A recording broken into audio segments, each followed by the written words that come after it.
제가 그 감기 계속 오래 가가지고 듣기가 어려운 것을 죄송하고 생각하고 있습니다. 하지만 우리가 믿음이 있어도 그 체력이 떨어질 때가 있고, 체력이 떨어지고 있어도 기분, 마음은 정말 그 즐거움이 충만할 때가 있습니다. 반대로 기분이 너무 다운돼 가지고 그게 영향받고 체력도 떨어질 때가 있습니다.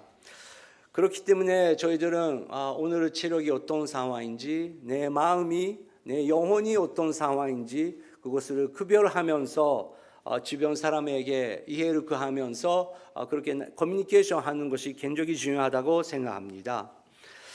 성경의 성경에서 다윗은 내 영혼아 하나님을 선축하여라, 그렇게 자기 자신 그의 영혼에 명령하면서 주님을 찬양할 때가 있습니다.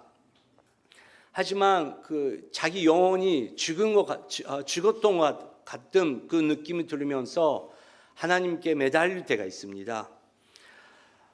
시편 23편, 우리 동교 오늘의 그 칼렌더 8월 달에 암송 말씀인데, 시편 23편 1절부터 4절 유명한 말씀이지만 함께 읽겠습니다. 내 목자시니 내가 부족한 것이 없습니다. 그분이 나를 푸른 목장에 눕히시고 천천히로 인도하십니다. 내 영혼을 회복시키시고 당신의 이름을 위해 의로운 길로 인도하십니다. 내가 죽음의 그림자가 드리운 골짜기를 지날 때라도 악한 것을 두려워하지 않는 이유는 주께서 나와 함께 계시기 때문입니다. 주의 지팡이와 막대기가 나를 지키시고 보호하십니다. 네, 3절 다시 한번 보여주시기 바랍니다. 내 영혼은 회복시키시고, 목자이신 여호와 하나님께서 내 영혼을 회복시키신다는 것은 지금은 자기 영혼이 힘들고 정말 그 회복이 필요한 상태라는 것을 우리가 볼 수 있습니다. 시편 19편 7절에서도 이런 말씀이 있습니다. 시작. 여호와의 율법은 완전해서 영혼을 되살리고 여호와의 증거는 확실해서 어리석은 사람을 지혜롭게 만들며. 네, 계속 보여주시기 바랍니다. 여호와의 율법, 그리고 여호와의 증거, 그것은 우리의 영혼을 다시 한번 되살린다고 써 있습니다. 율법, 증거, 그것을 한마디로 하면 로고스죠. 하나님의 말씀. 로고스가 있으면 우리의 영혼을 다시 한번 되살릴 수 있다고 다윗은 이렇게 고백하고 있습니다. 그 로고스이신 예수님께서도 이렇게 우리가 죽은 자 가운데서 다시 한번 그 부활의 역사가 일어날 수 있다고 선포하고 계십니다. 요한복음 5장 24절 25절 시작. 내가 진실로 너에게 말한다. 누구든지 내 말을 듣고 나를 보내신 분을 믿는 사람은 영생이 있고 심판을 받지 않는다. 그는 죽음에서 생명으로 옮겨졌다. 내가 진실로 너희에게 말한다. 죽은 사람들이 하나님의 아들의 음성을 들을 때가 오는데 지금이 바로 그때다. 그 음성을 듣는 사람들은 살 것이다. 네, 25절 보여주시기 바랍니다. 죽은 사람들이 하나님의 아들의 음성을 들을 때가 오는데 바로 지금은 그때다. 그렇게 말하고 있습니다. 28절 계속 이렇게 예수님께서 말씀하십니다. 이곳에 놀라지 마라. 무덤 속에 있는 모든 사람들이 아들의 음성을 들을 때가 온다. 네, 다시 한번 이 5장 24절 보여주시기 바랍니다. 내 말을 듣고 나를 보내신 분을 믿는 사람은 영생을 얻고라고 써 있습니다. 내 말, 로고스죠. 예수 그리스도의 가르침, 그리고 진리를 듣는 사람은 영생을 얻는데요. 그런데 그 영생, 영원한 생명, eternal life, AN노 이노치, 교회 안에서도 많이 우리가 말을 사용하는 말인데, 여러분 이것은 무슨 뜻입니까?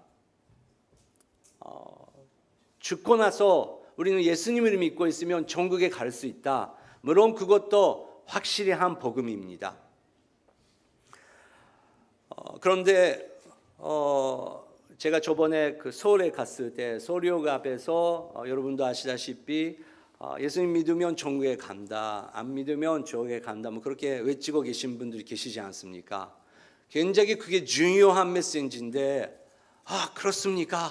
저는 정말 죽고 나서 천국에 가야 되는데 어떻게 해야 됩니까?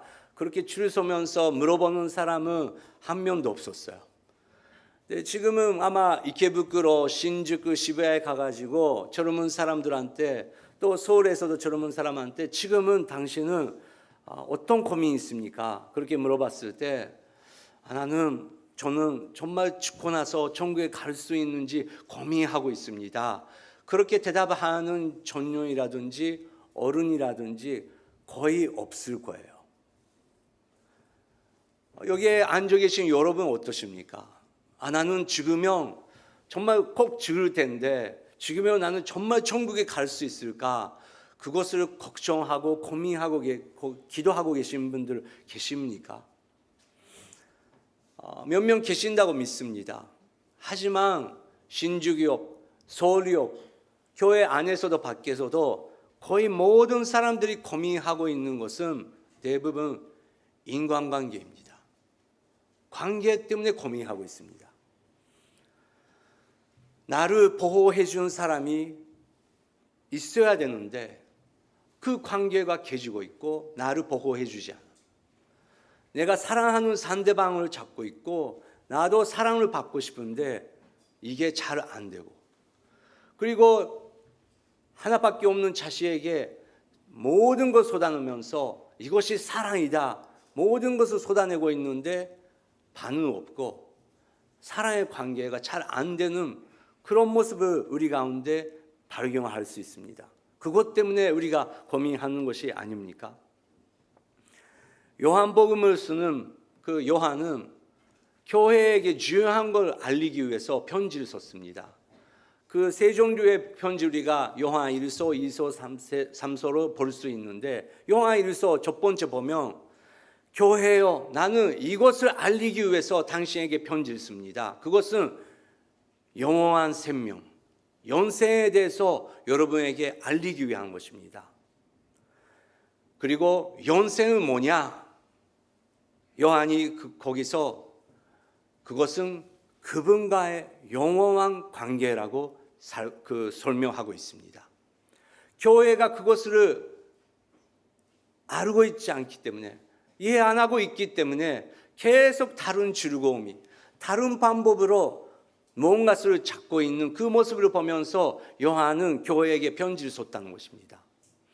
맞습니다. 우리는 영원한 관계, 계속되는 그런 관계를 찾고 있는데 그게 안 되기 때문에 우리는 괴롭고 힘들 때가 있다는 것입니다. 한 시간 전에 너무 좋은 관계일지라도 그냥 한마디로 그게 무너지면서 몇십 년 그 관계가 회복되지 않은 그런 경우도 있다는 것입니다. 관계가 중요한 것입니다. 그런데 성경은 영원한 관계가 있다. 너를 포기하지 않고 너를 절대 슬프게 하지 않은 그런 영원한 사랑의 관계가 있다. 내 말을 듣고 나를 보내신 분을 믿는 사람은 그 영생을 얻을 것이다. 그리고 심판을 받지 않고 그는 죽음에서 생명으로 옮겨졌다. 벌써 옮겨졌대요. 맞습니다. 그분과 함께 관계가 있으면, 정말 100% 그분과 관계가 있으면 죽음을 두려워하지 않고 심판을 두려워하지 않고 심판을 받지 않고 그분께서 나를 보호하신다는 것을 믿을 수 있기 때문에 그런 것입니다. 하지만 죽은 사람들이 하나님의 아들의 음성을 들을 때가 오는데 지금이 바로 그때다. 무덤 속에 있는 모든 사람들이 아들의 음성을 들은 때가 온다. 맞습니다. 우리는 우리의 마음 세계가 있습니다. 방이 있고 마당이 있고 리빙 룸가 있고 또 다른 사람한테 열릴 수 있는 그런 공간 우리 마음속에 있습니다. 그런데 성경은 우리 모든 사람의 마음속에 무덤이 있대요. 그 무덤은 다른 사람한테 우리는 보여주지 않습니다. 아무도 모르는 비밀이 있습니다. 어둡습니다. 냄새가 납니다. 돌 놓고 문 닫고 있습니다. 그래도 예수님은 무덤 속에 있는 모든 사람들이 아들의 음성을 들을 때가 온다. 그렇게 예수님께서 말씀을 선포하셨습니다.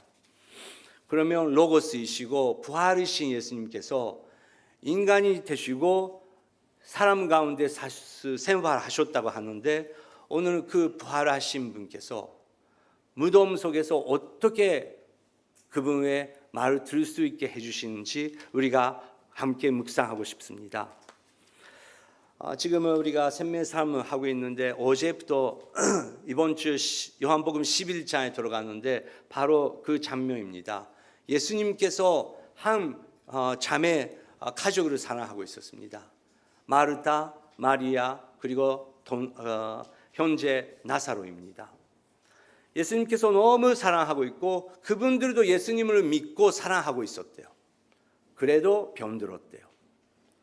우리는 예수님을 사랑하지만 이 세상에서 살아나갈 때 아플 때가 있고 관계가 괴질 때가 있고 정말 외쳐도 잘 해결 안 될 때가 온다는 것입니다. 마르타 마리아는 예수님께 그 사자를 보냅니다. 그걸 듣고 예수님께서 중요한 말씀을 하십니다. 요한복음 11장 3절 4절 말씀 읽겠습니다. 시작. 그래서 두 자매는 사람을 예수께 보내어 말했습니다. 주여, 주께서 사랑하시는 사람이 병들었습니다. 예수께서 이 말을 듣고 말씀하셨습니다. 이 병은 죽을 병이 아니다. 이것은 하나님의 영광을 위한 것이요, 이 일을 통해 하나님의 아들의 영광을 받게 될 것이다. 네, 예수님께서 사랑하시는 사람이 병들었습니다. 그것을 듣고 당연히 예수님께서 마음 아프시고 내가 바로 가야겠다 그렇게도 생각할 수 있었다고 생각합니다. 하지만 예수님께서 그 사람한테 이 병은 죽은 병이 아니다. 이것은 하나님의 영광을 위한 것이다. 이 일을 통해 하나님의 아들이 영광을 받게 될 것이다 라고 하나님께서 영광 받을 것이다 라고 하셨습니다. 저번에 저희들은 태어났을 때부터 눈먼 사람이 제자들과 예수님과 만나는 그 장면을 우리가 묵상했습니다. 그 아픈 사람 보면서 제자들은 우리와 똑같이 분석을 시작했습니다. 왜 그럴까? 왜 그렇게 됐을까? 그 사람이 죄를 지었기 때문에 그런가? 아니, 그 부모님이 죄를 지었기 때문에 그 저주가 와서 이 사람이 이렇게 아픈 것인가? 그렇게 말했습니다. 그런데 예수님께서 그 사람이 아니다. 그리고 그 부모도 아니다. 하나님께서 영광 나타나시기 위한 것이다. 그렇게 예수님께서 하셨습니다. 오늘도 이것은 하나님의 영광을 위한 것이다 라고 하셨습니다. 여러분, 우리가 그 무덤이 있지 않습니까?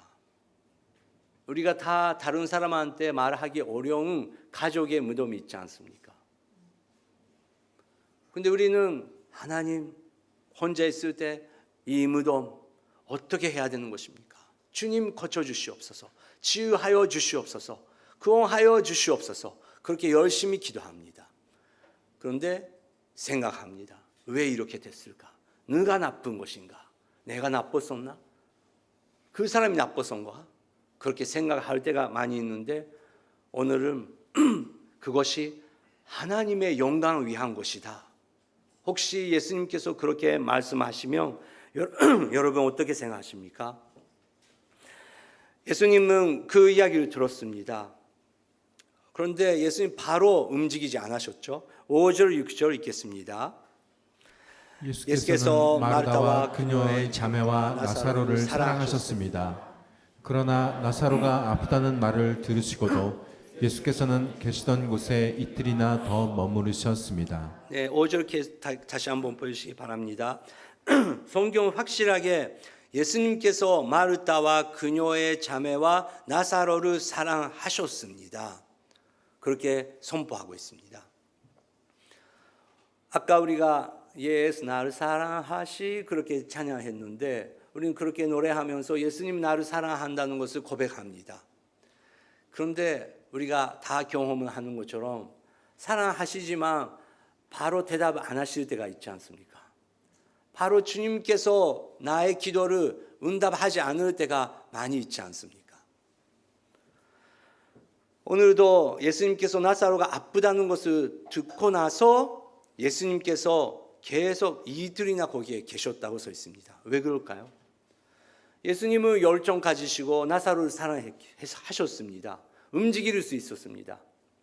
그런데 예수님의 제일의 우선순위는 자기가 움직이는 것이 아니고 나의 열심이 아니고 내가 무엇을 하겠다가 아니고 예수님의 시간의 제일의 우선순위는 하나님 아버지와의 관계였습니다. 제자들 배를 타고 호세에서 엄청난 태풍이 일어났을 때도 예수님께서 상 위에 계셨습니다.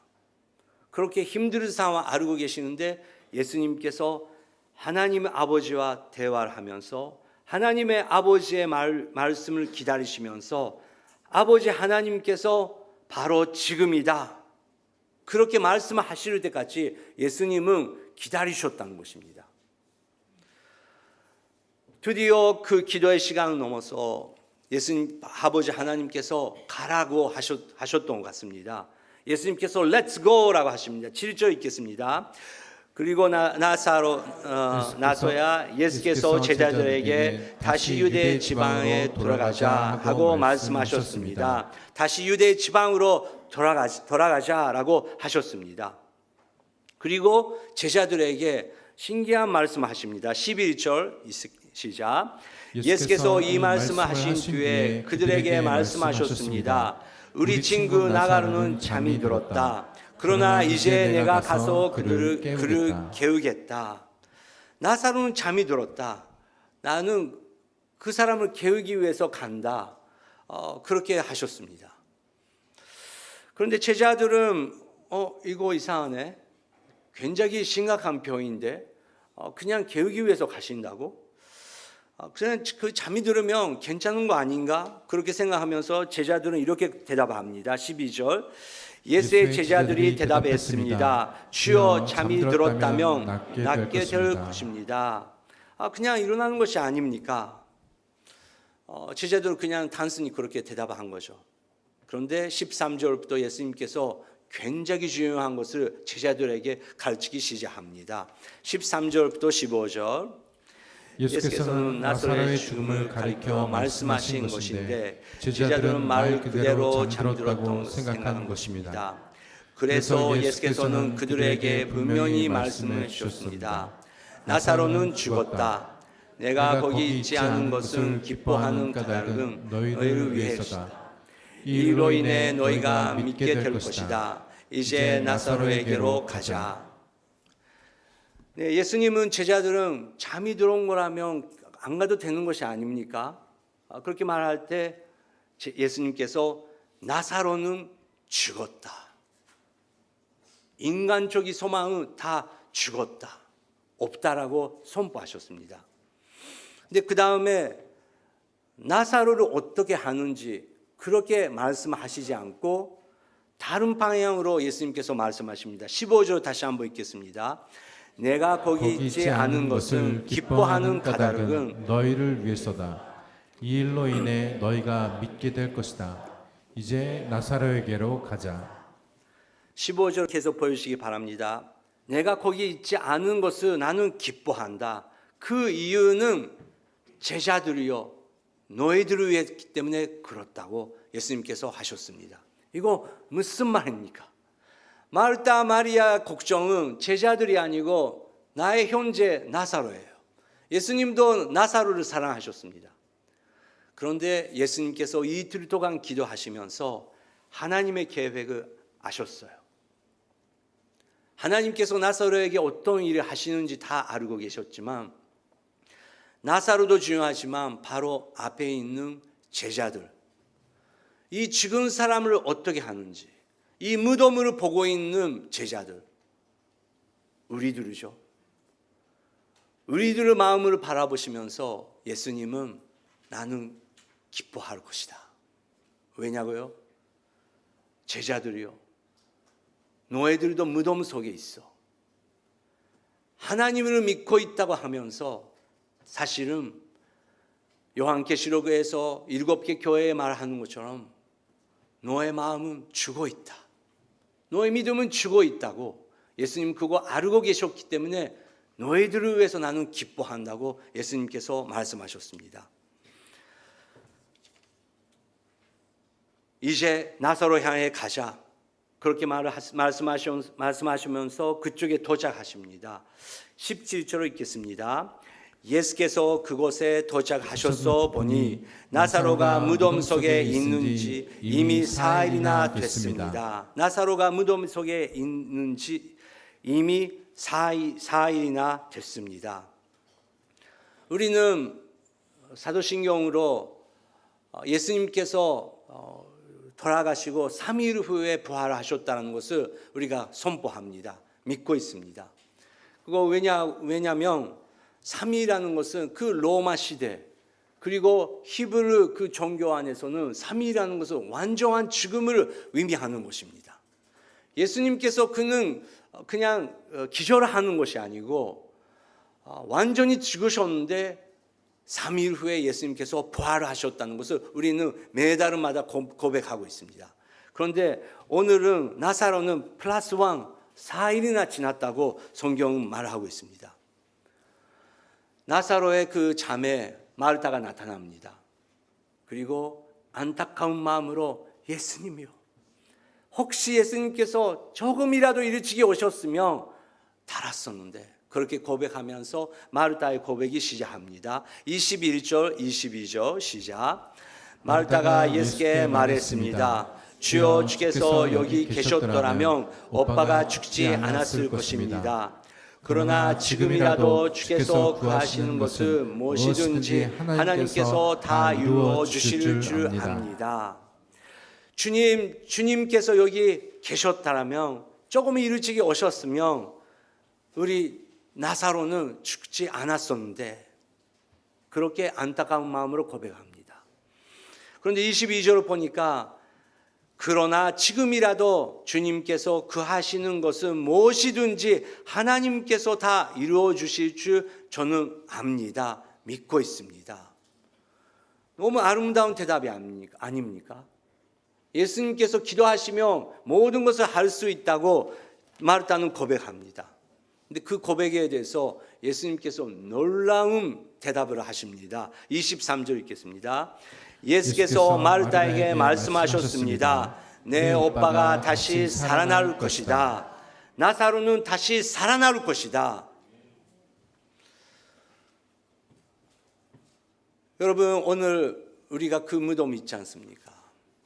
여러분들이 우리가 다 갖고 있는 그 무덤, 그 문제, 그 친족간 관계, 그리고 그 회사의 문제, 교회 안에 있는 문제, 그 문제, 연소하고 싶어도 연소 못하는 그 사람, 엄청난 상처를 주는 그 사람이란 그 사건, 그 아무한테도 보여지고 싶지 않은 그 각오가 우리 모두 있습니다.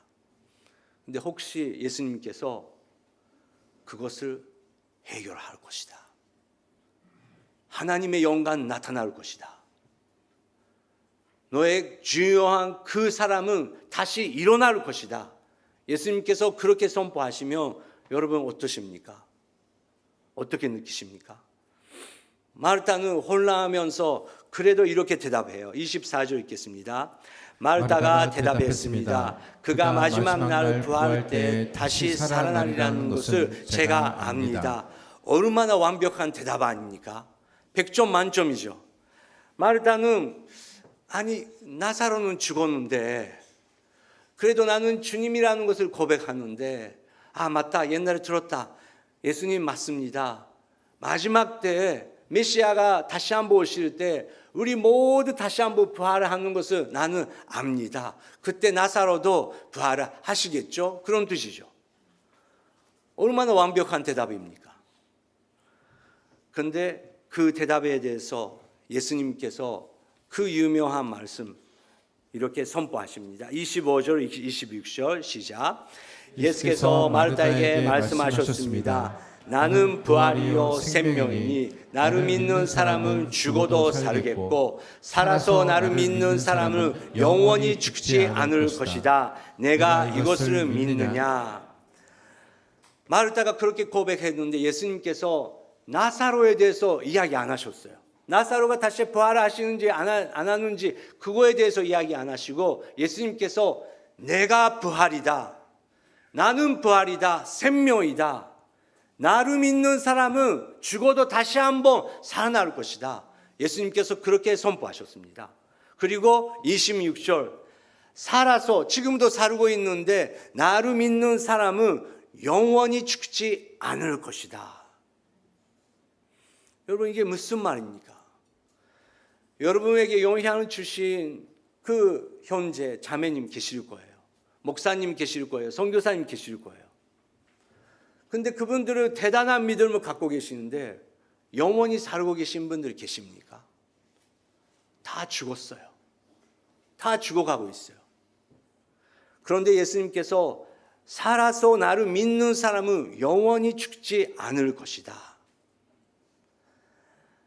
아까 요한 1서의 주제 영원한 생명. 살면서 주님을 믿는 사람은 영생 얻을 것이고 그분과의 관계로 살기 때문에 계속 거기서 생명이 있다는 것을 예수님께서 보여주고 있다는 것입니다. 그것을 들으면서 마르다는 성령의 감동받고 또 100점 만점의 대답을 또 합니다. 27절 읽겠습니다. 마르다가 예수께 말했습니다. 네 주여, 주는 세상에 오실 그리스도이시며 하나님의 아들이심을 제가 믿습니다. 여러분 우리가 마르다를 알지 않습니까? 완벽주의자. 모든 것을 자기 기준으로 그리고 사람들 앞에서도 완벽하게 준비하면서 그렇게 열심히 일하시는 사람. 그래서 혼란스럽지만 성령의 감동으로 이렇게 네 주여 주는 세상에 오시는 그리스도이시며 하나님의 아들이심을 제가 믿습니다. 완전한 대답을 하신 거죠. 그런데 나중에 나타나지만 이것은 입술로 고백이고 마르다의 무덤은 아직 계속 거기에 있었다는 것입니다. 우리도 교회 안에 주일 예배 때는 완벽한 고백을 찬양을 통해서 사도신경을 통해서 기도를 통해서 쓴모임 안에서 우리는 완벽한 대답을 알고 있어요. 말을 할 수 있어요. 그런데 문제는 우리의 최고의 중요한 무대는 예배 쓴모임을 마치고 이제 여기를 떠나서 거기서 시작한다는 것입니다. 월요일부터 토요일까지 우리가 갖고 있는 그 무덤, 그 문제, 안 좋은 습관, 하나님께서 기뻐하시지 않는 그 영역, 여러분 그거 어떻게 해야 됩니까? 근데 그거를 털로 막고 입술로만 고백하고 있는 거예요. 근데 예수님께서 무덤 속에 있는 사람이 하나님의 아들의 음성을 들을 때가 왔다고 그렇게 예수님께서 하셨습니다. 근데 마르다는 아직 그거 어떤 것인지 이해 못했어요. 예수님과 마르다의 대화는 이렇게 끝나고 이제 마리아가 나타납니다. 마리아도 마르다와 똑같은 DNA, 똑같은 고백합니다. 32절 읽겠습니다. 마리아는 예수께서 계신 곳에 이르러 예수를 보자 그 발 앞에 엎드려 말했습니다. 주여, 주께서 여기 계셨더라면 저희 오빠는 죽지 않았을 것입니다. 예수님 조금 더 일찍 오셨으면 나사로는 안 죽었을 텐데. 그리고 무너지면서 울기 시작했습니다. 마리아가 저기 사람이라 그렇게 울으니까 마리아를 사랑하는 그 주변에 있는 사람들도 울기 시작했습니다. 근데 그 장면 속에 계시는 예수님께서 영적으로 약간 움직임이 시작합니다. 33절, 34절 시작. 예수께서는 마리가 힘께 우는 것과 따라온 유대 사람들도 함께 우는 것을 보시고 마음이 비통해 괴로워하셨습니다. 예수께서 말씀하셨습니다. 나사로를 어디에 두었느냐? 그들이 대답했습니다. 주여 와서 보십시오. 35절도 예수께서는 눈물을 흘리셨습니다. 마리아가 울었습니다. 그리고 주변에 있는 사람들도 울었습니다. 그거를 보면서 예수님의 마음 속에서 어떤 움직임이 있었습니다. 마음이 비통해 괴로워하셨습니다. 예수님의 영혼이 비통해 괴로워하셨다고 성경에 써 있습니다. 그리고 사람들이 보이는 곳에서는 예수님께서 눈물을 흘리셨습니다. 이거에 대해서 많은 해석들이 있습니다. 유대 사람들 그 예수님의 눈물을 보면서 인간적으로 해석하려고 했습니다. 36절, 37절 읽겠습니다. 그러자 유대 사람들이 말했습니다. 보시오, 그가 나사로를 얼마나 사랑하셨는지. 그러나 그들 중 어떤 사람은 이렇게 말했습니다. 눈먼 사람의 눈을 뜨게 하신 분이 이 사람을 죽지 않게 하실 수 없었던 말이요. 예수님께서 그렇게 울고 계시는 모습을 보면서 예수님도 그렇게 마음이 아프시는 거구나. 얼마나 나사로를 사랑하고 있는지.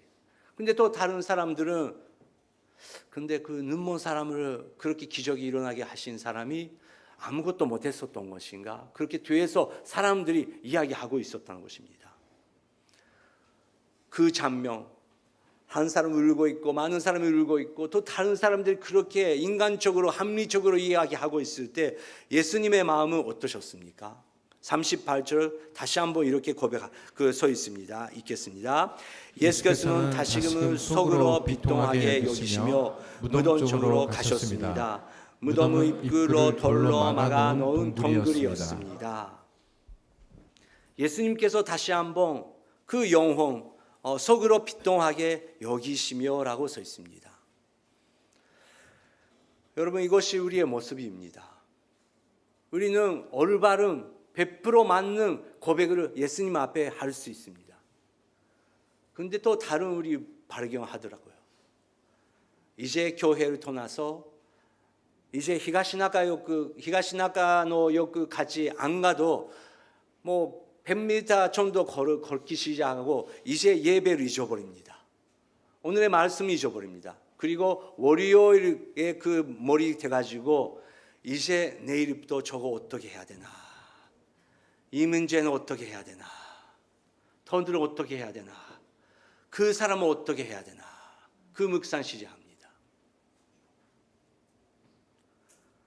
그런 우리의 모습을 보면서 예수님의 마음은 비통하게 어려운 마음을 느끼고 계신다는 것입니다. 그래도 예수님은 그 제자들, 주변에 있는 사람들, 그것을 다 알고 있지만 예수님께서 이제 하나님 아버지와의 관계가 있었기 때문에 예수님은 흔들리지 않고 그 방향으로 갑니다. 39절 예수님의 행동입니다. 시작. 예수께서 말씀하셨습니다. 돌을 옮겨 놓아라. 죽은 사람의 눈이 마르다가 말했습니다. 하지만 주여, 그가 저기 있은지 4일이나 돼 벌써 냄새가 납니다. 네, 예수님께서 말씀하셨습니다. 그 돌을 옮겨 놓아라. 그런데 죽은 사람의 눈이 마르다가 말했습니다. 하지만 주여, 그가 저기 있는지 4일이나 돼 벌써 냄새가 납니다. 저는 이 구절을 너무 좋아요. 인간 마르다를 느낄 수 있더라고요. 아까 같이 완벽한 대답을 하고 있고 그래도 예수님과 마음이 하나가 되지 않은 그 마리아. 종교적으로 완벽주의고 누가 봐도 나는 완벽합니다. 그렇게 벽을 만들고 있는 마르다가 그 돌을 옮겨라. 예수님께서 오늘은 여러분 갖고 있는 그 무덤, 오늘 순모임에서 다 말을 해보라. No. 말은 못해요. 나는 교회 안에서 완벽하게 그렇게 보이기 원합니다. 그 무덤은 제가 해결해야 돼요. 법적으로 해결해야 돼요. 변호사가 필요해요. 카운셀러가 필요해요. 제3자가 필요해요. 그렇게 완벽하게 대답하고 있었던 마르다가 이제 무너지기 시작합니다. 주님 모르시는데 세상은 그렇게 쉽지 않습니다. 세상은 복잡해요. 우리 가족은 문제가 그렇게 쉽지 않아요. 벌써 4일이나 지났어요. 벌써 속았어요. 죽었어요. 냄새가 나요. 저는 그것을 열리고 싶지 않습니다.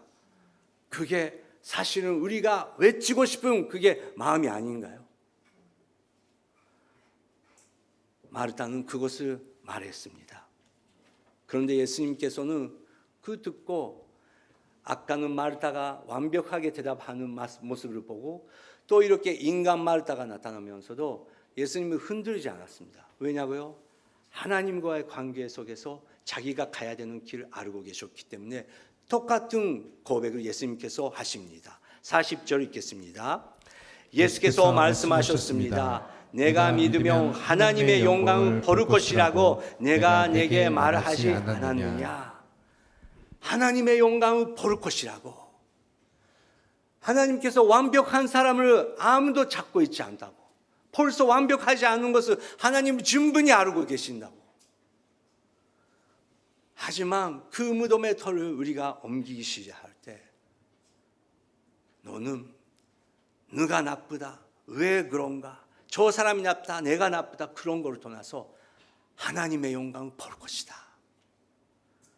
그렇게 말하지 않았느냐? 그렇게 마르다에게 가르치면서 이제 큰 소리로 외치기 시작하셨습니다. 43절 44절 읽겠습니다. 예수께서 이렇게 말씀하시고 큰 소리로 외치셨습니다. 나사로야 나오너라. 죽었던 나사로가 나왔습니다. 그의 손발에 배 감겨 있었고 얼굴은 천으로 쌓여 있었습니다. 예수께서 그들에게 말씀하셨습니다. 그를 풀어 주어 다닐 수 있게 하라. 아멘. 마르다가 어떤 대답을 할지라도, 마리아가 어떤 감정으로 이루고 있을지라도, 제자들은 어떤 믿음이 있을지라도 예수님은 하나님과의 관계 속에서 이 사건을 통해서 하나님께서 부활의 능력 그리고 부활이시는지 보여주시는 것을 알고 계셨습니다. 그렇기 때문에 그 무덤을 향해, 우리의 무덤을 향해 나사로야 나오라고 하셨습니다. 여러분, 이거 굉장히 어려운 도전입니다. 우리는 그냥 주일만 교회 가고 아름다운 찬양하고 사실 우리의 무덤을 아무한테나 보여주지 않고 1년, 5년, 10년 살 수 있습니다. 평생 동안 살 수 있습니다. 어떤 사람은 목사도 될 수 있어요. 선교사도 될 수 있어요. 근데 그 무덤은 계속 있어요. 예수님께서는 덜 옮겨라고, 괜찮다고, 그거를 통해서 그만큼 어려운 문제이기 때문에 너의 생각대로 안 될지 모르지만 나중에 이것이 바로 하나님께서 나의 인생에게, 우리 가족에게, 우리 교회에게 하나님의 영광을 나타나시기 위해서 하시는 일이었다는 것을 모든 사람 고백하기 위해서 하나님께서 그것을 준비하셨다는 것입니다. 사도 바울도 그것을 경험했습니다. 그렇기 때문에 믿음으로 고백을 할 수 있지만 믿음은 없고 죽어 있고 무덤 속에 있는 고린도 교회의 신자들에게, 고린도 교회의 성도들에게 편지를 쓰면서 사도 바울은 이렇게 고백했습니다. 고린도후서 1장 9절 10절 읽겠습니다. 우리는 마음에 사형 선고를 내려야 했습니다. 그렇게 된 것은 우리 자신을 의지하지 않고 죽은 사람들을 살리시는 하나님만 의지하도록 하기 위함이었습니다. 우리를 과거에도 그렇게 큰 죽음에서 건지셨고 또 미래에도 건지실 분입니다. 또 우리는 하나님 이후에도 건져 주실 것을 소망합니다. 그 절을 다시 한번 보여주시기 바랍니다. 사도 바울이 말했습니다. 우리는 마음에 사형 선고를 내려야 했습니다. 일본 말로는 私たちは死刑の宣告を受けた思いでした. 이것은 무슨 뜻입니까? 그 돌을 옮긴다는 것, 내 무덤을 다른 사람한테 보여준다는 것은 사형 선고를 보는 거랑 마찬가지의 느낌이라고. 그거 사실 안 만지는 게 좋은데, 그래도 하나님께서 그것을 열이라고 하시니까 사형 선고를 내려야 했습니다. 그렇게 된 것은 우리 자신에 의지하지 않고, 자기 자신에 의지하지 않고, 나의 힘으로 의지하지 않고 죽은 사람들을 살리시는 하나님에 의지하도록 하기 위함이었습니다. 하나님께서 부활하시는 것을 우리가 믿고 경험하기 위해서 하나님께서 그것을 지나가게 하셨다는 것입니다. 10절, 그분은 우리를 과거에서 그렇게 큰 죽음에서도 건지셨고 또 미래에도 건지실 분이십니다.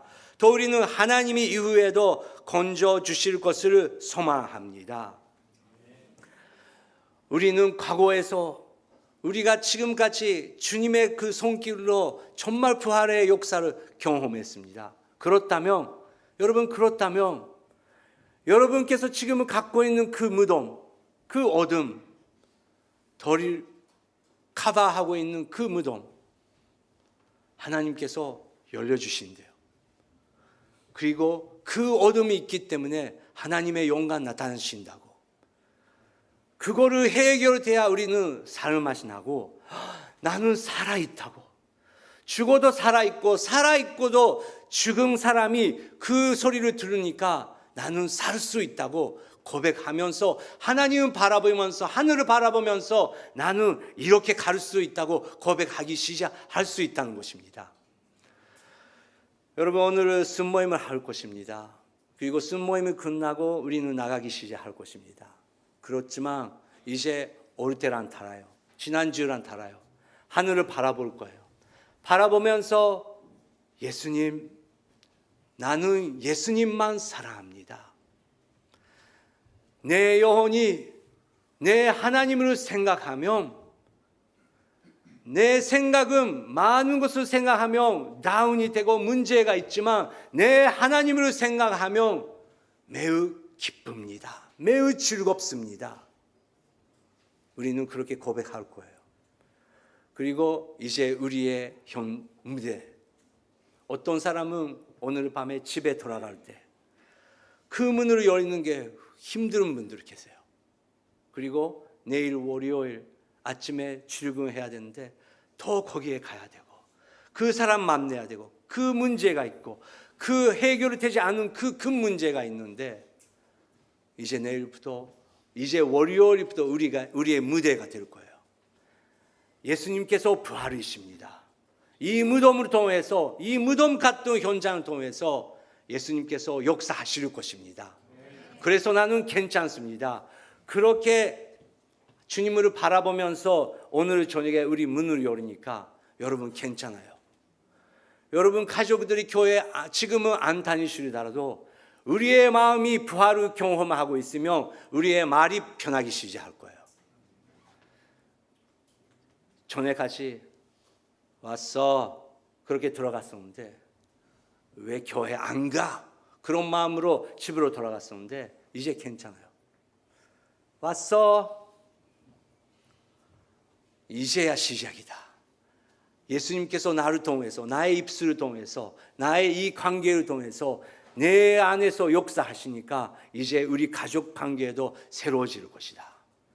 회사도 그 사람 만나고 싶지 않았었는데 이제 이 말씀을 받으니까 내일은 누구보다 일찍 회사에 갈 거예요. 그리고 축복하면서 기도할 거예요. 그리고 그분이 오면 이제 피하고 있었는데 우리는 이제 오하요 고자이마스, 안녕하세요, 커피라도 마시고 갈까요? 기적이 일어날 거예요. 그것을 예수님께서 우리 일상생활에서 보고 싶다고 믿습니다. 보고 싶은 줄 믿습니다.